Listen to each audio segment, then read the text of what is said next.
asalaamaaleykum suñu mbokku téléspectateur auditeur internet Asfiyahi rajo télévision ñu ngi sant yàlla baax julli ci sangu-sangu yi Seydina Muhammad sallallahu alayhi wa sallam di leen ñaanal yàlla jàmm di leen ñaanal yàlla yiw di leen ñaanal yàlla sutura ñi ñaan yàlla ñun ñëpp yàlla ñu yàlla boole defal jàmm ak yiw ak sutura ci barki Seydina Muhammad sallallahu alayhi wa sallam di ziar bu baax borom Achifa El Hadj Ousmane Gueye OG nekk ci Mamel aviation yaay Fatou Gueye Badiane Fatou Ndiaye Gueye ñoom ñëpp ñoo ngi leen di ziare jotwaali seen bu Baye Saliou Sène moom tamit ak sama mbokk pharmacien yooyu nekk ci groupe boobale groupe boobale ñuy dugal affiche Asfiyahi bi rek ñëpp di ci bëggee ñoom tam maa ngi leen di ziare naka noonu le groupe femmes médecins du Sénégal ñëpp maa ngi leen ziare les médecins les chercheurs de l'université de Dakar kaay ñëpp maa ngi leen di ziare Gogo Ndiaye Bathily Sempère moom it tamit ci la bokk Anta Ndoye bu docteur Babacar Ndiaye Amdi Diouf Takko Rama Takko Diallo nekk depuis Belgique moom elle ne rate aucune des émissions de Achifa naka noonu Ramata Kane depuis Niamey moom tamit daf ñuy bàyyi xel madame Soumaré nekk ci Yoff Tongoor ñoom ñëpp maa ngi leen di ziare leen ñaanal yàlla li may ñaanal sama bopp muy jàmm ak yiw ak sutura. À la une de Achifa ce dimanche, nous recevons professeur Mor Diaw, physiologiste mais nekk yi tamit chercheur fii ci université Cheikh Anta Diop. Auteur d'une avancée majeure dans la prise en charge de la drépanocytose, un test rapide qui pourrait transformer la vie de milliers et des milliers de Sénégalais. Derrière cette innovation se trouvent des années de recherche, de persévérance et d'engagement au service de la santé. Comment est née cette découverte? Quel impact peut-elle avoir sur les patients et sur notre système de santé? C'est autour de cette œuvre scientifique que mon invité et moi allons échanger. Professeur am naa mbégte dalal la ci Asfiyahi rajo télévision ma bàyyi la nga saafonteeg suñu téléspectateurs yi auditeurs yi ak internautes yi waaye tamit nga jaare fa wax leen yow yaay kan ak luy sa parcours. Merci monsieur El Badou. Merci pour l'invitation d'abord.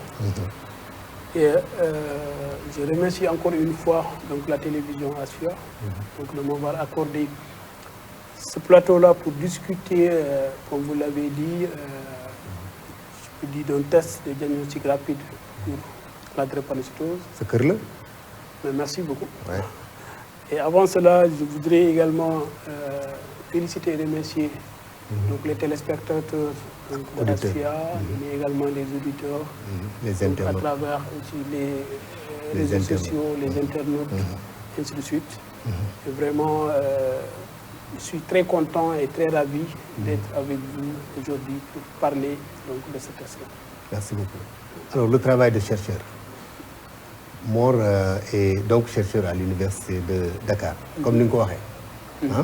Nous fàttali ne c'est le professeur Mor est chercheur à l'université, mais émission bi gars yi nee nañ ci xam naa ni du ñu mën a làkk wolof comme ni ñu ko bëggee waaye ñu wax ci liñ ci mën. Tout à fait. Donc ma bëggoon xam. Parmi toutes les disciplines médicales yi nekk fii pourquoi la physiologie nga choisir ko? Alors su ma ci bëggee revenir damay rappeler un peu sama cursus universitaire parce que dama am benn cursus assez particulier parce que bi ma amee sama bac donc série S dama commencer par l'ESP dem naa ESP di commencer foofu di def donc des cours pour donc génie civil. Et mais j'avais toujours un esprit critique, un esprit scientifique. Ouais. Et esprit scientifique boobu moo ma poussé woon à ma dem ESP et après ñu orienté ma à la fac de médecine. Donc j'ai dit mais pourquoi pas également faire donc la médecine. Foofu laa jógee ñëw ci médecine. bi ma ñëwee à la faculté de médecine en première année en 2002 donc avec j'en profite aussi pour remercier mais également saluer tous mes promotionnaires donc de 2001 et plus particulièrement donc un ami avec qui je partage donc pas mal de choses, qui est donc docteur Lamine Gueye, et je lui souhaite plein succès pour donc son agrégation, parce que c'est quelqu'un avec qui j'ai partagé une bonne partie donc, de mon cursus au niveau de l'Université Cheikh Anta Diop de Dakar. On a partagé donc, la même chambre pendant des années, et jusqu'à présent, tous les jours, donc, dañuy déggante. Alors, bi mu ñëwee fac de médecine, ñu orienté ma fac de médecine, mu ñëw parmi les disciplines scientifiques, vraiment, c'est la physiologie où j'ai trouvé un peu l'esprit critique, l'esprit scientifique. Et après, à partir de la 4e année, je me suis rapproché un peu des formations qu'il y avait. Et il y avait un master qui portait donc sur la physiologie. Et c'est par la suite que Madame Defi Master Bobo, à l'époque c'était des certificats et on faisait des cours tous les samedis, voilà, et tous les mercredis après-midi également. Donc il a doublé def physiologie, def sama master, après continuer en même temps de faire les cours pour la formation de base à la faculté. Je m'ai amené sama master, après madame donc à Lyon pour faire ma thèse en physiologie. En même temps également, mais continuer mes cours pour la formation de base. En 2011, je me suis tenu ma thèse de médecine. En 2012, en 2015, je me suis tenu ma thèse de PhD qui porte donc sur la drépanocytose.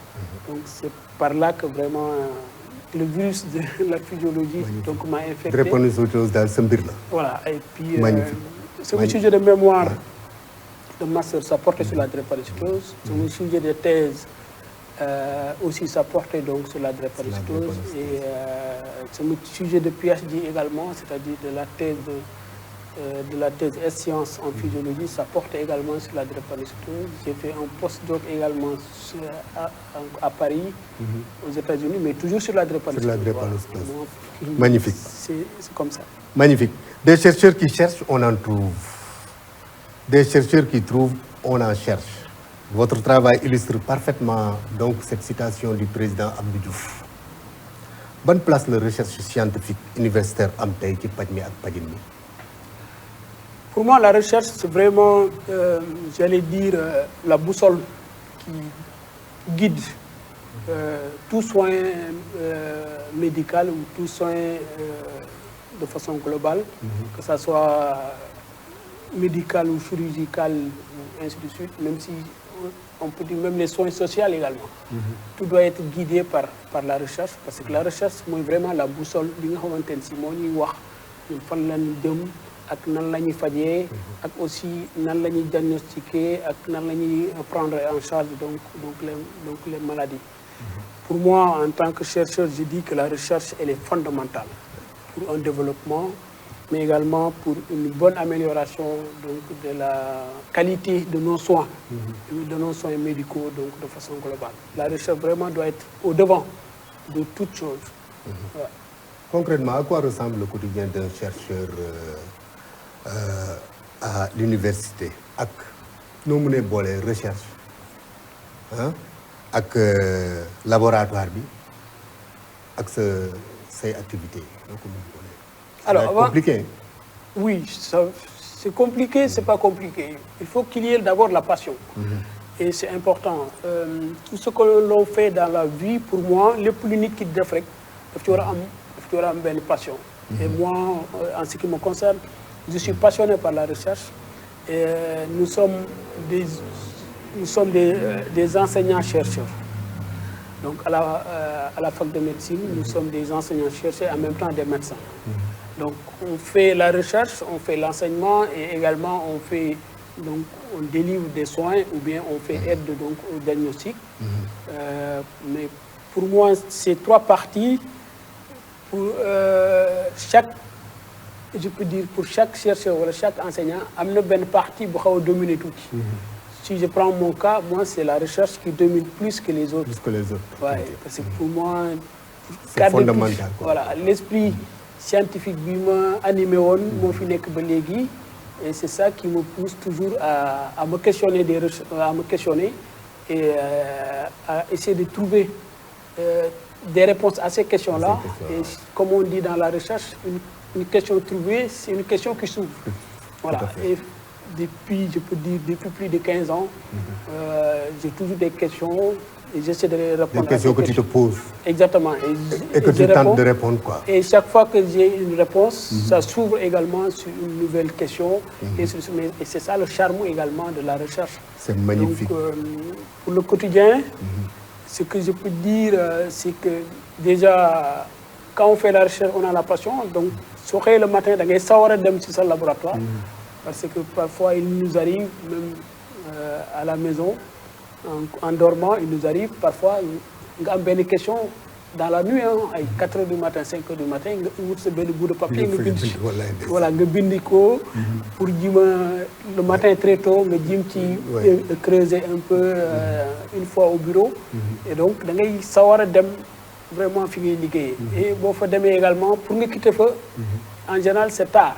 Parce que on veut toujours, avant de faire quitter, que questionnement yi bouillonné ci sa bopp yëpp. Ton laboratoire est ton univers. Exactement. Donc vraiment, notre quotidien du lundi au samedi. Et moi, je travaille jusqu'au samedi à 15 h. Jusqu'au donc samedi 15 h. Mon quotidien, il est occupé majoritairement par les activités du laboratoire. C'est les magnifique. Activités donc, C'est de magnifique. la recherche. C'est magnifique. La drépanocytose plutôt qu'un autre sujet de recherche, on comprend pourquoi. Mais bala ñu xuus ci waxtaan bi indi le fruit de la recherche bëggoon naa ñu xam lan mooy drépanocytose parce que ki mu dal rek moo ko mën a expliquer daanaka ak ki ko mën a faj lan mooy drépanocytose. Alors drépanocytose benn maladie la boo xamante ni si dafay jàpp globules rouges. dafay jàpp globules rouges yi li ñuy wax hémoglobine bi. Hémoglobine bi dootu nekkati hémoglobine bu normal. Hémoglobine bi dafay perdre un peu ses caractéristiques normales. Ce qui fait que fekkee nit ki dafa nekk en état de déshydratation wala nit ki su fekkee dafa nekk foo xamante ni si amul suffisamment d'oxygène globule rouge bi dafay déformer. sama réalisateur mi ngi ma présenté. Exactement voilà comme ni nga ko gisee nii. waaw boo xoolee am na benn globule rouge boo xamante ni si dafa circulaire. waaw circulaire maanaam dafa rond. boobu mooy globule rouge ku normal. alors ki nga xamante ne si nag dafa am drépanocytose moom ay globules rouges am donc dafay déformé comme ni nga ko gisee nii mu mel ni sart. bu fekkee ñu nekk li mel ni croissant. voilà li mel ni croissant wala mel ni sart. et loolu moo tax sax ñu koy wax drépanocytose parce que dans le latin drépanoos dafay mel ni kii sart dafay mel ni croissant. Croissant tout à fait. Voilà moo tax ñuy wax le mot drépanocytose. Magnifique. mooy comme comme ni nga ko gisee ne alors que globule rouge. lii rôlam mooy bu nit ko noyyee oxygène globule rouge bi moo koy jëlee ci poumon bi. yóbbu ko ba ci cellules yi yóbbu ko ba ci organes yi. donc su fekkente ni globule rouge bi déformé na. dootul mën a jëlati oxygène bi yóbbu ko ba ci organes yi donc nit ki day manqué oxygène boo gisee. Un drépanocytaire bu nekkee en crise yax yi day metti yax yi dafay metti trop parce que yax yi dañuy manqué oxygène ndax globule rouge bi mënatut a indi suffisamment d'oxygène au niveau des os. Magnifique. Mais dañu gis ne ces derniers temps on en parle beaucoup yàggul rek bi ma fi dalalee docteur Lolita Camara. oui le 19 juin. donc c'est la journée internationale.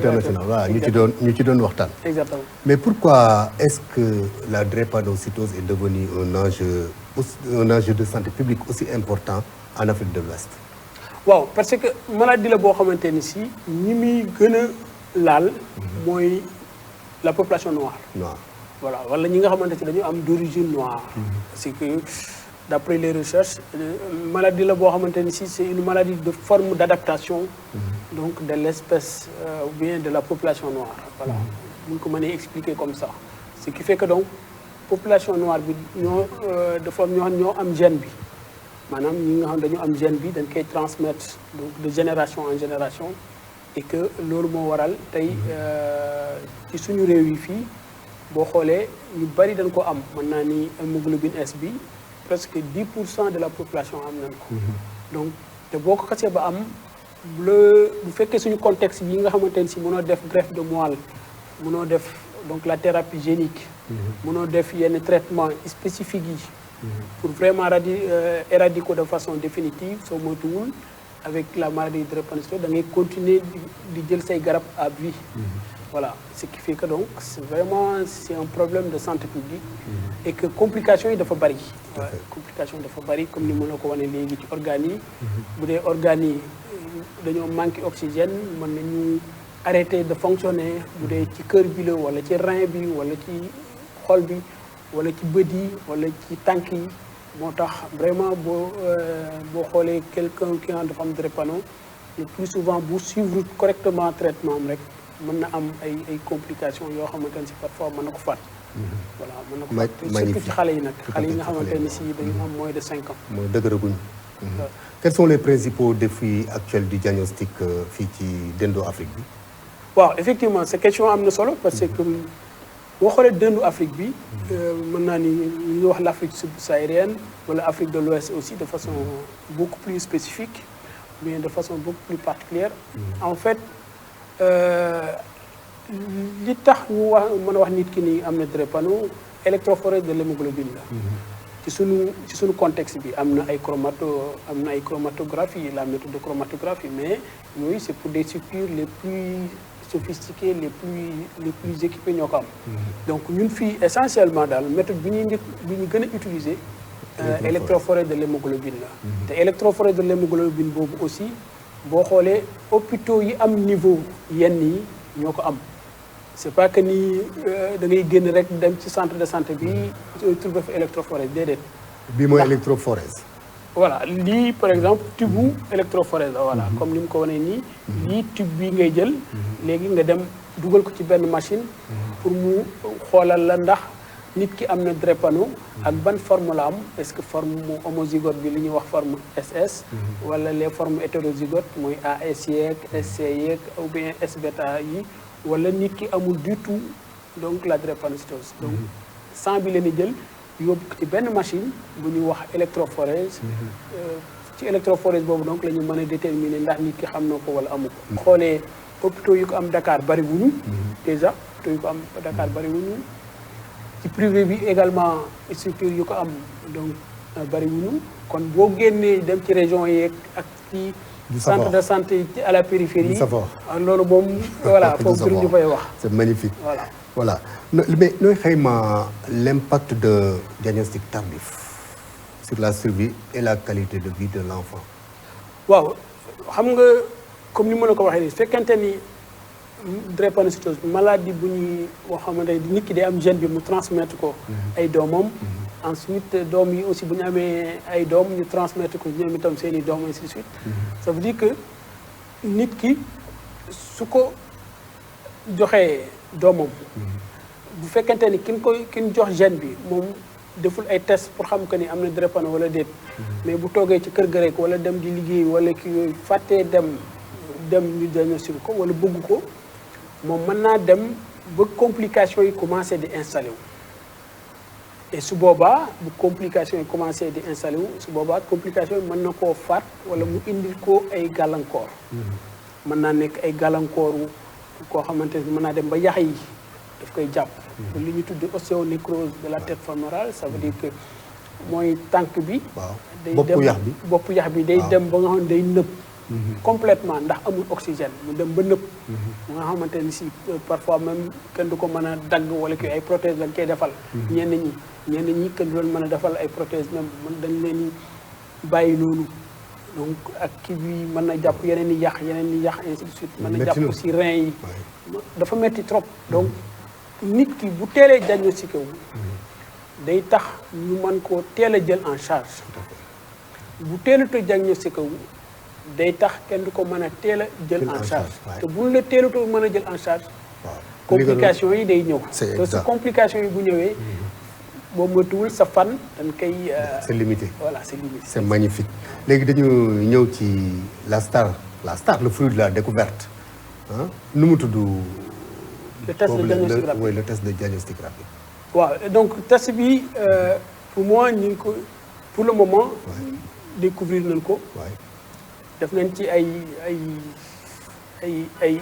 def nañ ci ay kii yu bari ay tests yu bari. du mat presque ay 600 patients.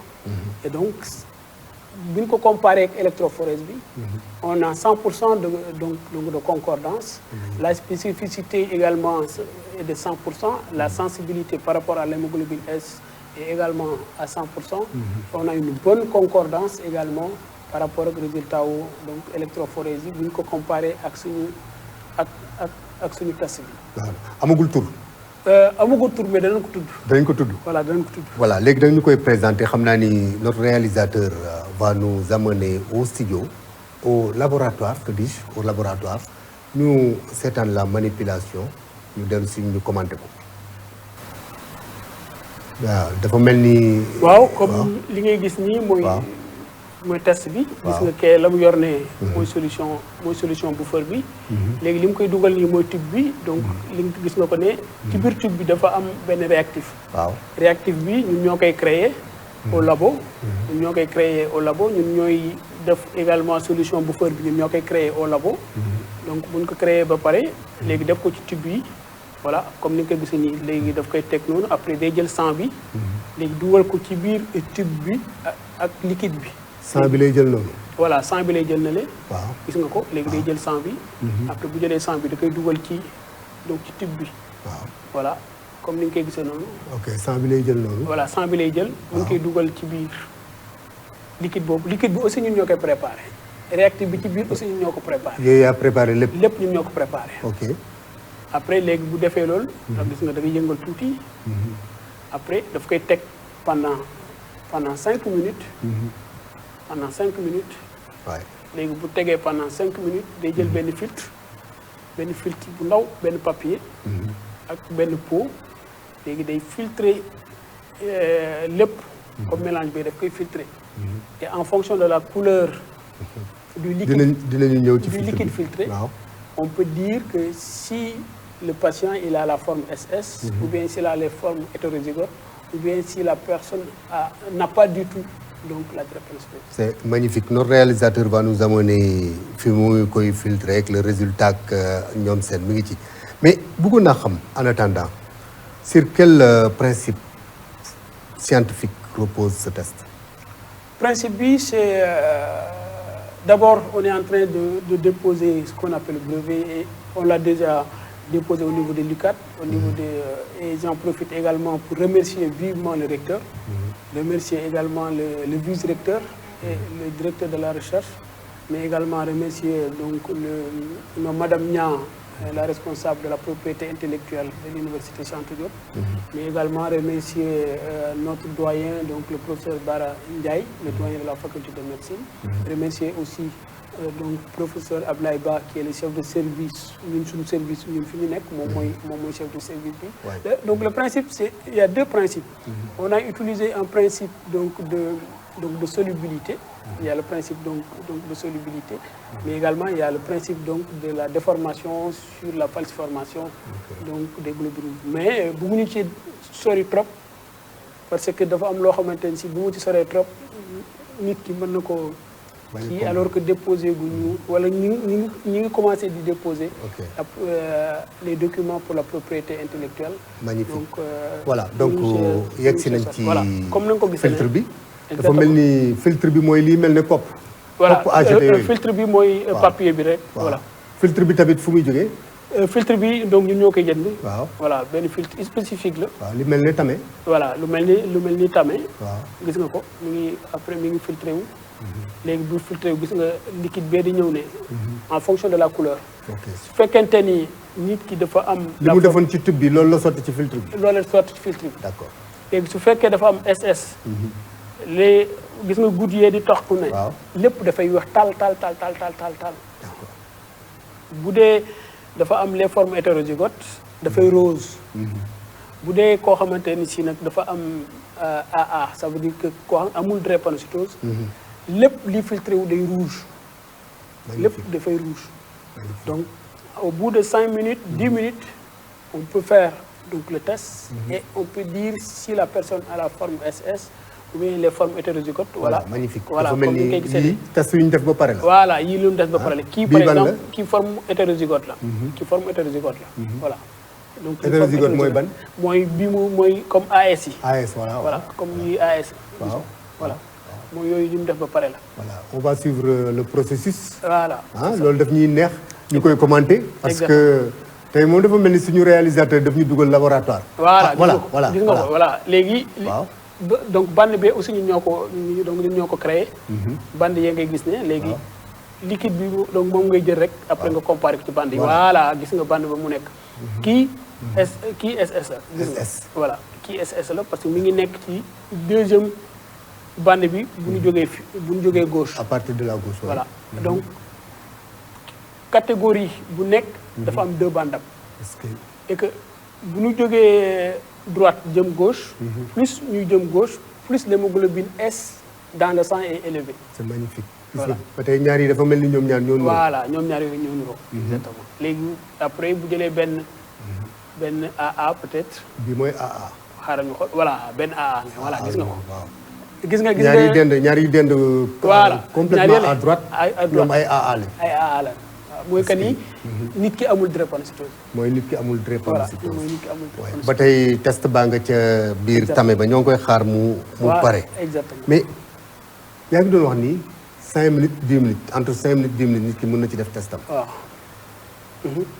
5 minutes 10 minutes. waaw test bi mën na ci pare. en 5 minutes 10 minutes mën nañu cee pare jox la résultat. c'est magnifique loolu dinaa ci ñëw parce que bëgg naa je suis tenté de vous demander tout de suite boo defoon électrophorèse wala beneen test ñaata temps lay durer mais loolu dañ ci yegg si mais ban type d'échantillon est nécessaire sans capillaire sans veineux.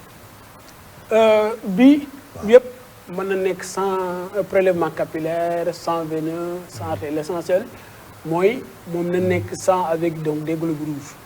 c'est-à-dire que nañu am du sang avec suffisamment de globules rouges c'est-à-dire que bu ñu amee sang bi rek.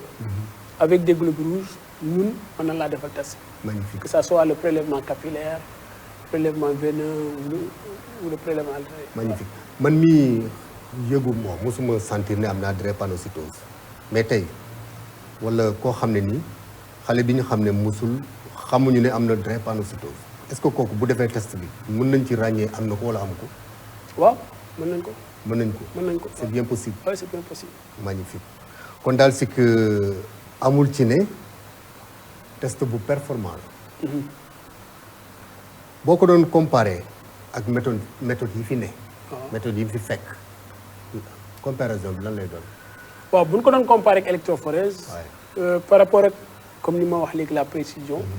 on est presque à 100% de la concordance. ça veut dire que ñun def nañ ci ay tests.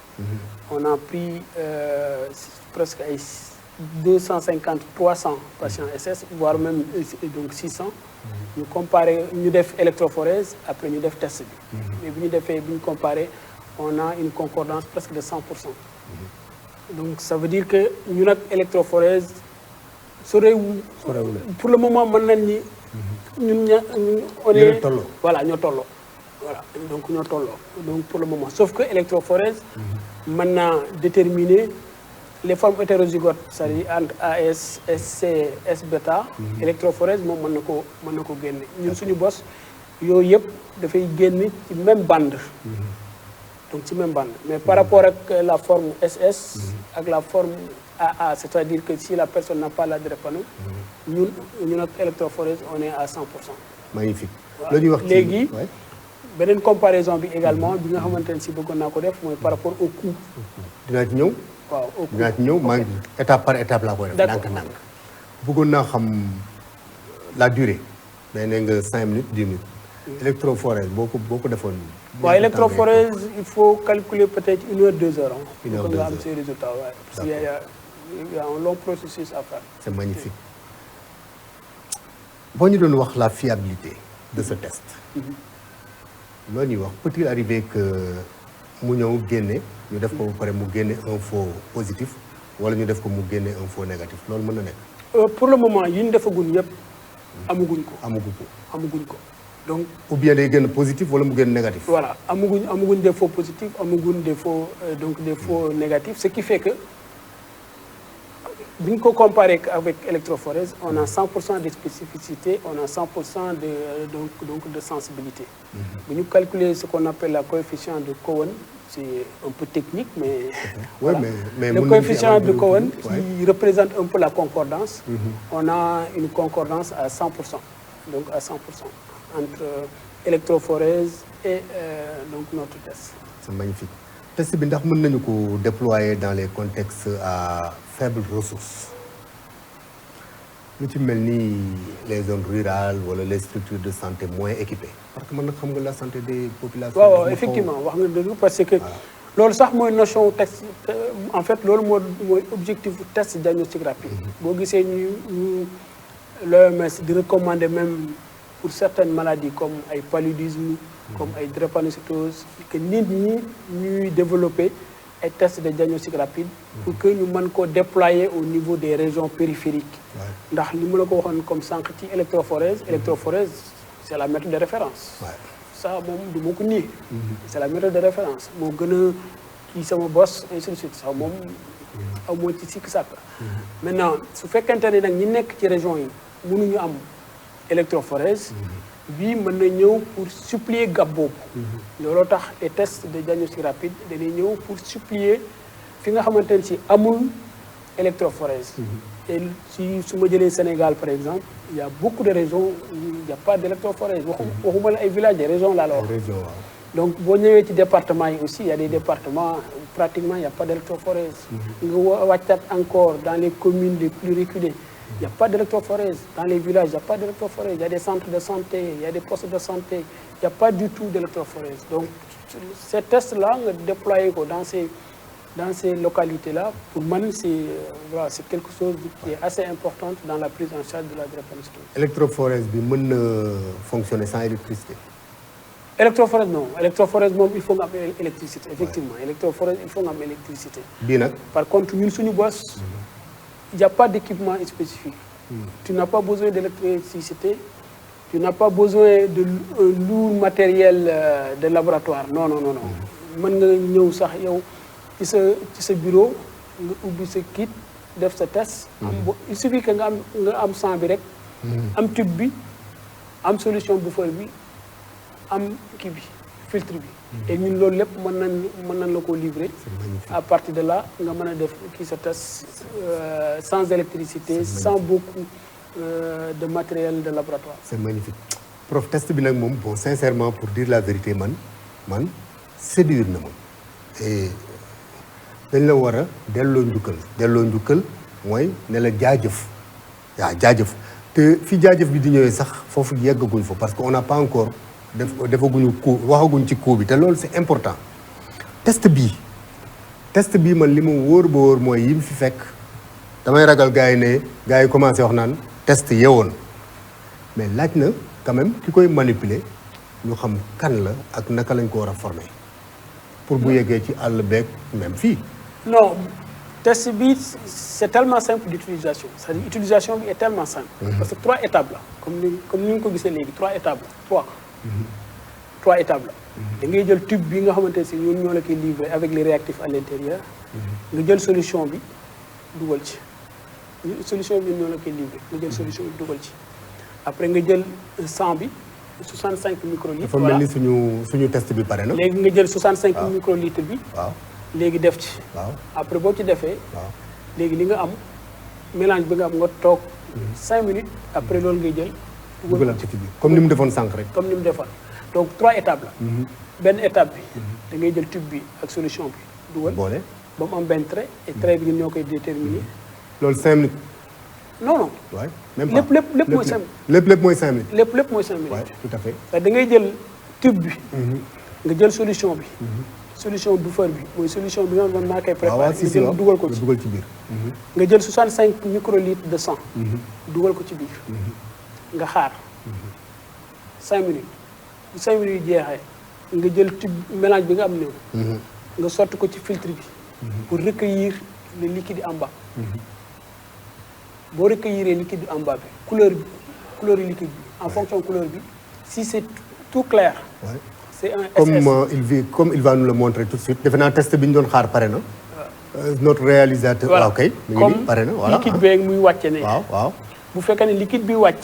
tout est clair. waaw c'est SS. d'accord. su fekkente ni li wàcc comme dafa rose comme nee bii soit c'est AS, SC ou S bêta thalassémie, ce qu'on appelle les formes hétérozygotes. su fekkente ne liquide bi nag bi wàcc dafa rouge carrément tout est rouge. voilà parce que moom lay def donc daf koy dugal ci kii bi pour mën ko comparer xool ba xam donc ban couleur la. voilà gis nga lii couleur bu rouge la. lii AS lay doon le plus souvent. mën na nekk SC aussi. wala S bêta thalassémie voilà. pare na de. voilà léegi nag mi ngi koy xool ban la ci. exactement. voilà gis nga. exactement donc. c'est magnifique waaw gis nga. du boobu du bi ci topp du bi ci toppaat. voilà du boobu ba tey. voilà mu ngi bële la. KB voilà. bi mooy AA voilà AA. gis nga ko moo nga ne AA. mooy que c'est ni clair. kii amul drépano. c'est clair. c'est clair donc ka def test ba moom ma nga toog ci biti di xaar. voilà ñu ñëw def prélèvement bi 5 minutes après ñu jox ko sa résultat. 5 minutes ñu jox ko résultat. c'est magnifique c'est magnifique. ñoo ngi wax léegi ne bëgg nga nañ ko déployer dans les zones les plus reculées ku wax les zones les plus reculées par rapport ak Dakar di nga wax quand même variation ah conditions climatiques yeeg ñoom seen loo ñuy wax ci résistance bi. waaw loolu par rapport ak sedd ak tàngaay ak taw ak nawet ak ñoom seen. loolu bëgg naa ci insister heureusement que nga posé ma question bi. bëgg naa ci insister ndax am na ay quelques tests diagnostic rapide de la drépano yu am déjà. mais yu ci bari États-Unis lañ koy fabriquer. en général day jaar les pays anglophones les pays africains francophones anglophones mooy ay Nigéria.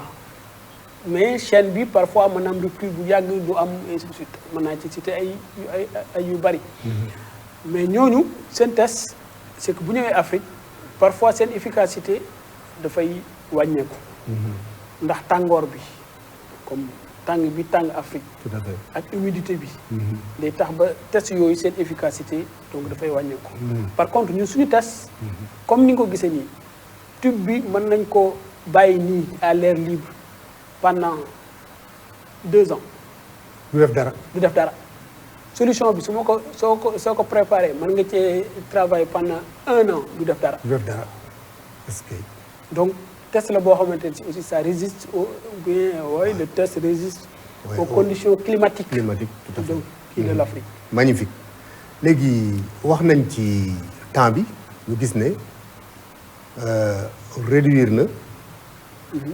temps bi nga doon jël def ko ci laboratoire wala ci benn test ñu gis ne le test est à la portée de tout le monde parce que mun nañ ko fekk dans les régions li ci fekkul beneen xeetu test bu dul moom léegi dañuy ñëw ci comparaison bi dëggantaan pour xool ndax si ce test a vraiment révolutionné le diagnostic moom mooy le coût ndax coût bi dina méngóog mën-mënu ñi nga xam ne nii les couches les plus diminuées. te ne ci àll bi wala ñu ne fii ci Dakar.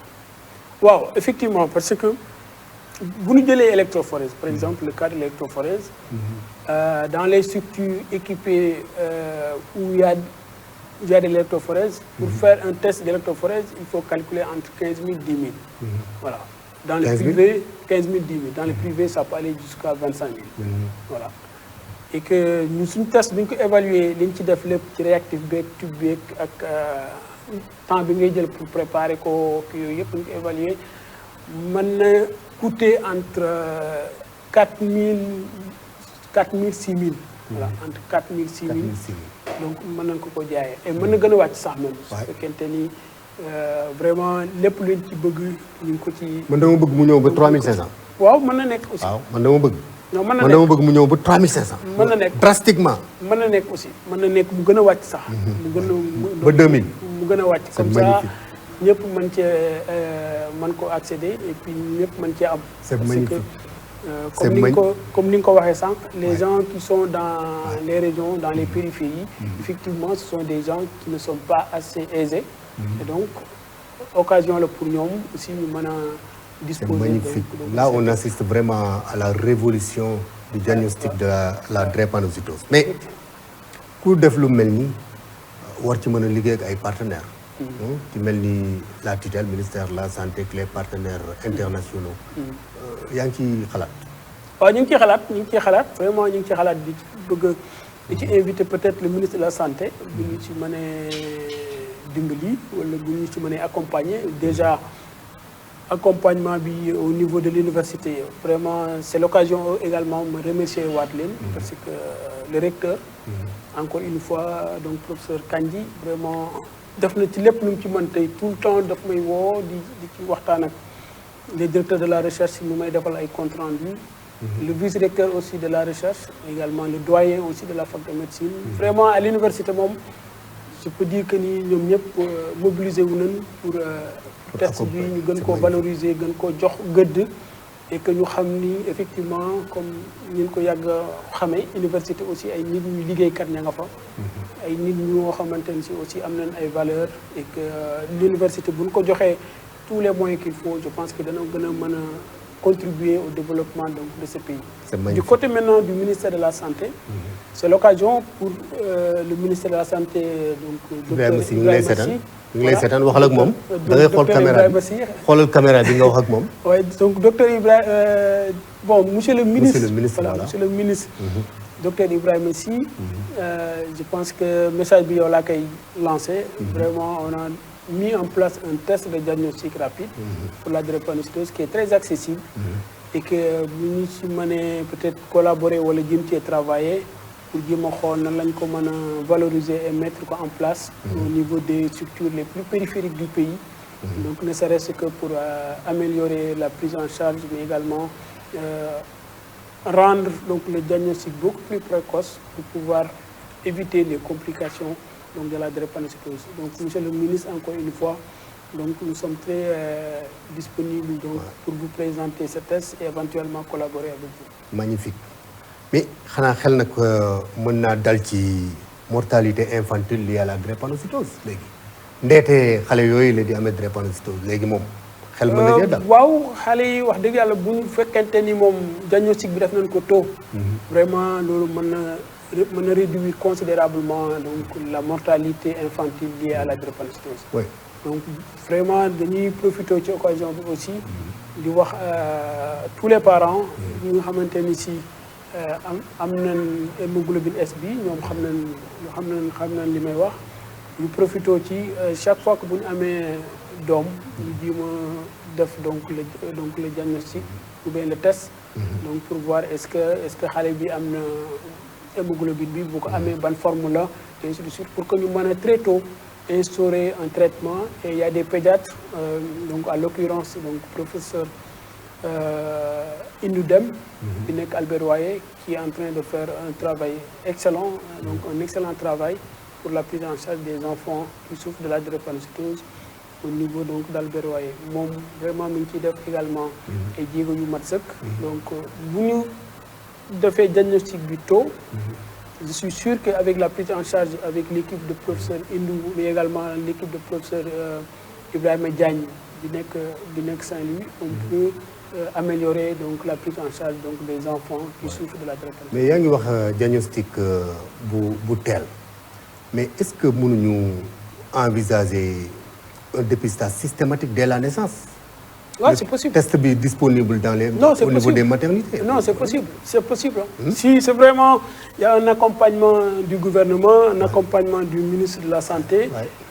Les compétences sont là parce que comme ni ma ko waxee sànq ñun ñooy defar au niveau de l'université ñun ñooy defar tous les réactifs ñun ñoo koy defar ñun ñooy defar tube yi ñooy defar les solutions buffer lépp ñun ñoo koy defar. Magnifique. Donc bu ñu ko mënee vraiment bu ñu amee benn accompagnement bi de la part du gouvernement.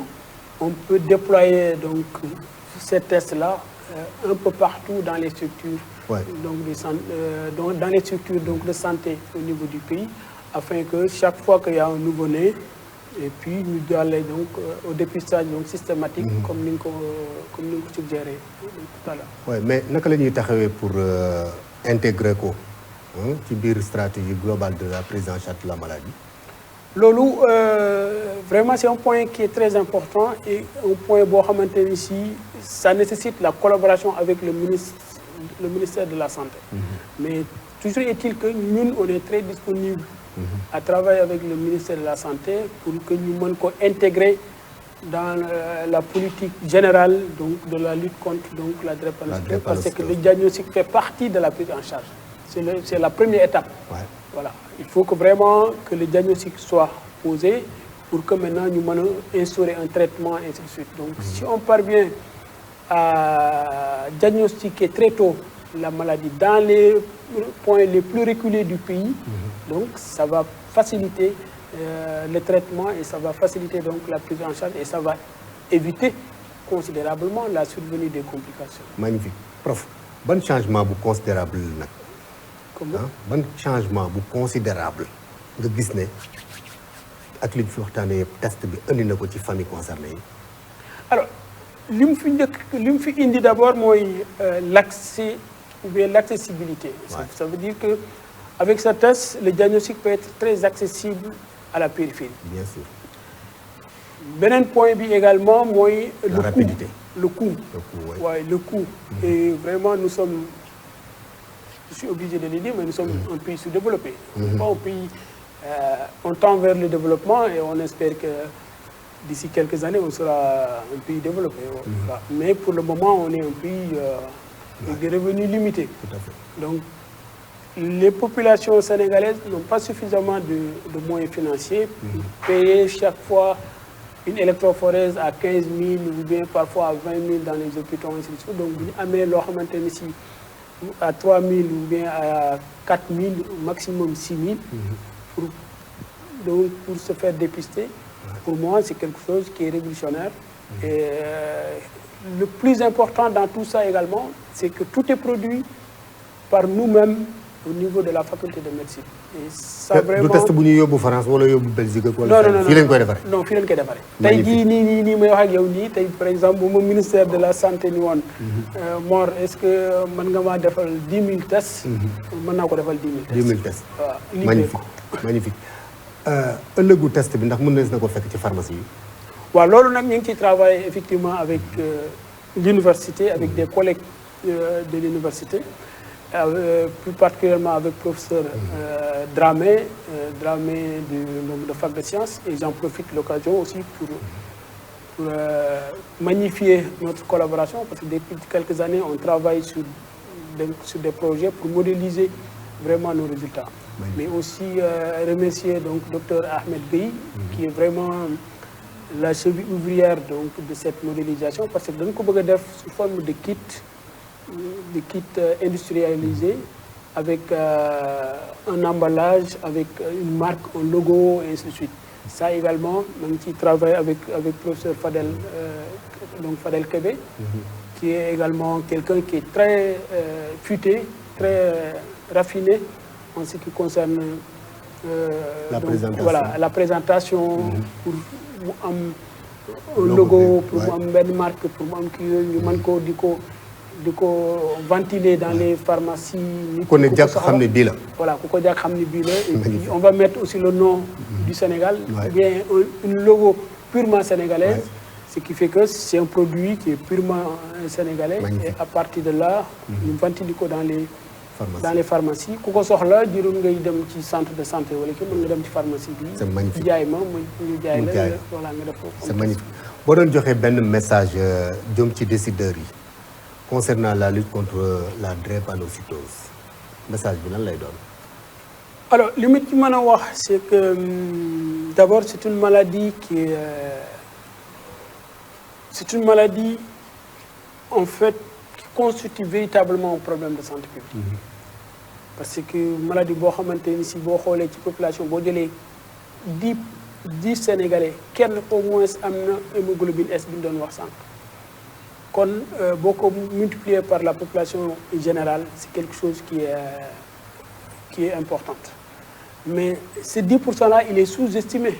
C'est parce que, comme nous l'avons dit tout à l'heure, dans les régions périphériques, il n'y a pas de méthode de diagnostic. 10% yi mooy juste ñu mën a diagnostiquer. Ça veut dire que bu ñu diagnostiquer réellement peut-être mën a ëpp 10%. Donc test bi aussi dafay permettre ñu am ay de vraies valeurs. Voilà. Donc c'est une maladie qui est chronique avec une prise en charge qui est assez lourde. Et économiquement, les patients, les parents des patients souffrent énormément sur le plan économique parce que toujours dañuy dépenser dañuy war a def électrophorèse dañu war a def ay bilan dañu war a jënd ay médicaments et surtout également les enfants yi nga xamante ne dañoo war a dem école parfois dañuy xëy am ay crise donc duñu mën a dem école absentéisme bi dafay kii parfois même il y a des enfants yoo dañuy bàyyi totalement l'école dañuy bàyyi totalement l'école dañuy bàyyi totalement seen cause de la maladie. Voilà, à cause donc de la maladie. Pour moi, vraiment, autorités yi bu ñu leen mënee aussi di gestu cette partie de la population qui souffre de cette maladie qui malheureusement on la retrouve que dans la population noire. Donc autorités yi bu ñu leen mënee dimbali leen vraiment sur la prise en charge dimbali leen ci diagnostic bi comme ni ñu ko waxee dimbali leen également ci prise en charge bi. pour ñu gën leen a mën a jàppale dans les hôpitaux dans les pharmacies dans les trucs pour que vraiment ñu sentir comme donc de vrais Sénégalais quoi. Magnifique.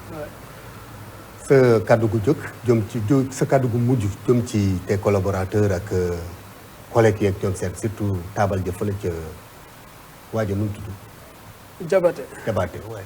ah oui merci El Badou. Alors sama kàddu gu mujj mooy d'abord di la remercier yow di la remercier donc sincèrement di la remercier di la féliciter également ci émission bi gis nañ sa contribution ci service rendu à la communauté bi ngay def service rendu également à la population yal na la yàlla gën a taxaw amiin yaa rabbi inchallah yal na la yàlla gën a jox cër aussi yàlla gën a taxawal say état de santé ba nga gën cee ba nga gën ko te mën a def. amiin incha allah. mais aussi seen directeur bi ci kaw ba ci suuf. amiin aussi di remercier également l'université encore une fois. y compris le recteur la direction de la recherche le doyen le chef de service et l'ensemble donc du personnel enseignant recherche de l'université Cheikh Anta Diop de Dakar bàyyiwuñu kenn. quel que soit. donc nit ku ne faculté bi nga nekk ñu ngi la ci remercier ñu xam ni aussi l'université am na sa place et que mi ngi koy jouer dans la prise en charge des pathologies mais aussi dans la prise en charge globale des populations dans l'économie dans les trucs parce que récemment même directeur bi muy ñëw di visiter labo bi dafa ne woon également di visiter beneen équipe de recherche boo xamante ne si ils ont découvert benn substance wala benn kii qui permettent pour la production donc de pommes de terre de produire suffisamment et puis avec une petite surface ils peuvent produire suffisamment de grandes quantités de pommes de terre vraiment c'est pour dire que à l'université il y a la qualité il y a l'expertise il y a une bonne politique également par rapport ak donc les autorités rectorales décanales ainsi de suite et dañ leen di encourager ñu gën a maintenir ci cap boobu le ministère de la santé aussi dañ koy wax mu jéem a créer un pont entre ministère de la santé et l'université parce que pont boobu aussi dafa xaw a pont bi daanuwul totalement mais pont bi peut-être que voilà buum yi dañu xaw a yoroon voilà exactement dinañ ko gën a dëgëral bu ñu ko gën a dëgëral rek je pense que il y a plein de choses qui ont été découvertes au niveau de l'université il y en a plein de choses et par rapport ak table bi maintenant.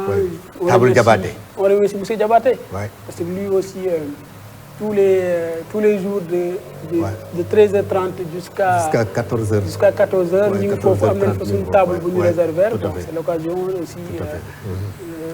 nuyul gars yi. voilà de le saluer et puis de saluer tout le monde. et puis c'est une table très riche. Très riche, tout à fait. Et puis on y discute de tout. Les discussions sont très riches là-bas. Je pense que l'université bi yëpp xamee nañu tout à fait. et que vraiment ambiance ba fa am daal yàlla na ko yàlla. amiin yaa rabbal aalamiin gën a taxawu. allahumma amiin amiin yàlla def ci jàmm ak salaam. et que foofu la lépp aussi di lu ci bari foofu lay initié. commencé woo waay. voilà c'est que ce Super. sont des discussions de. Voilà, de chercheurs, de discussions, d'intellectuels. Am na aussi suñu groupe au niveau de la cité donc des enseignants. C'est l'occasion également. de les remercier parce que groupe bi donc fan yële passé dama ci duggoon di wax ay politique ak ay kii yooyu parce que parfois dañuy on a. voilà dégg nga sama boy baa ngi oui sama waaye politique lu ne la ñuy wax. ñu daal lu ne la ñuy wax foofu. Merci beaucoup à tout le monde. Voilà. Et puis, voilà. Au revoir. Merci beaucoup merci donc c'était je ne dirais pas la star parce que moom bëggul loolu moom nit la koo xam ne nii moom nit ku simple la moo teew sénégalais de souche sénégalais de naissance sénégalais de souche mu ngi nii moom moo def liggéey bu am solo boobu indi def ay recherche trouver un produit boo xam ne nii dafa ñëw révolutionner le diagnostic de la drépanocytose révolutionner ko en coup de temps en coup de coût en coup de voilà possibilité ak li ñuy wax disponibilité yàlla na yàlla lafal ko cat la recherche continue gaa ñi yëf yaa ngi noonu ce sera bientôt donc sur le marché incha allahu rabbi d'ici là ñuy dajewaat man ak yéen lépp lu ñu fi ñaan rek yàlla na jàmm asalaamaaleykum wa rahmatulah taala wa barakaatu.